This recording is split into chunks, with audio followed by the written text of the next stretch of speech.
இவங்க மேல் தாடையில இருக்கக்கூடிய ஈறுகள் ரொம்ப அதிக அளவுல வீங்கி போய் சிவப்பு நிறத்துல கொஞ்சம் பயப்படுற மாதிரி தான் இருக்கு.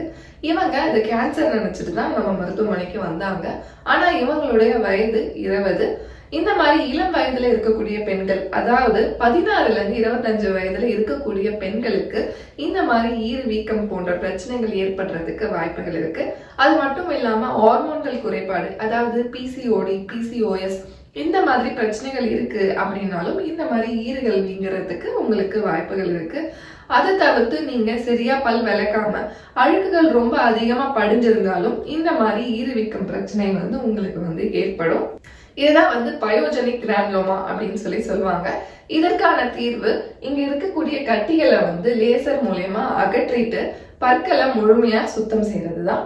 இது மேற்கொண்டு வராம தடுக்கிறதுக்கு பல்ல நல்லா சுத்தமா வச்சிருக்கணும். அது மட்டும் இல்லாம ஹார்மோன் குறைபாடுகளையும் நம்ம சரி செஞ்சா இது மேற்கொண்டு வராம நம்ம தவிர்க்க முடியும்.